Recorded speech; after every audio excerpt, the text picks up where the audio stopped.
بیش از 200 نفر اعضای کمیته اجرایی حزب خلق دموکراتی تاجیکستان در ناحیه بابجان غفورов با مقصد کمک به مرد دهقان به پخته‌چینی برآمدند. با مهمیت آنکه ساحه کشاورزی یکی از سمت‌های اساسی و افزایش‌یافته پیشبرد اقتصادیاتی ولایت محسوب یافته، نقش آن در تامین امنیت عضوگواری، رشد ساحه صنعت، افزایش امکانات‌های صادراتی ولایت و تأسیس جای‌های نوی کاری خیلی نظررس است. حشرچیان عزم نمودند با خواهش خود برای سریبخت و بی‌تلف جمع‌آوری گردیدنی پخته در پهلوی مرد دهقان باشند.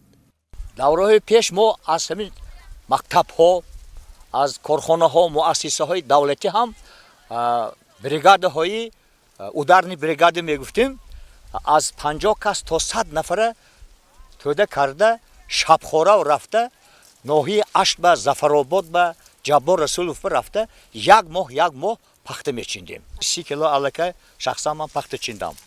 اکو این پخته بویگری خلق تاجیک است. هم پوشاکی هم خوراکی تا حتی خوراکی مالکی من شلکه میکرد، کنجاره میکرد. من بسیار احترامانه به همین مردم خلق ولایت مراجعت میکنم که این آب و هوای غنیمت دانسته برآمده با مهنتی عرق جبین تیار کردگی پخته چینده به دولت سپردن در کار. چون که به این محصولات صنعتی بسیار صنعت ها محتاج هستند، طلبگار بسیار هست. کشاورزان ناحیه بابجان غفورov با تطبیق تجربه‌های علمی در استحصالات، کشت تخم‌های به محل مطابق و رعایت قاعده‌های آگروتکنیکی، بهره نایل گردیدن به نتیجه‌های بلند تلاش نموده امروز حاصل خوب رویاندند. در زمین‌های جمعیتی سهامی کشاده به نام عبدالرحیم جمعیف پخته نشأونمای خوب داشته. چینکچیان و حشرچیان از حساب سابقه‌داران کمیته اجرایی حزب خلق دموکراتی تاجیکستان با هوس آن را جمع آوری کردند.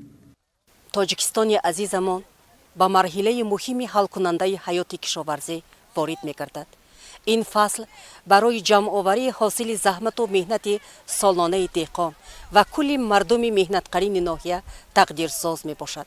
زیرا ایام چینش پخته طلای سفید که بایگری دولت و ملت میباشد آغاز گشته، ما حزبیان و هر یک شخصی وطن دوست و میهن پرست را وادار مینماید که به این معرکه مهمی کشاورزی سهم ارزنده خیش را گذاشته باشیم. هر یک روز آفتابی را غنیمت دانسته کارمندان کسب و کار گوناگون در این معرکه مهم شرکت ورزیده دسترنج دهقان را جمع آوری میکنند.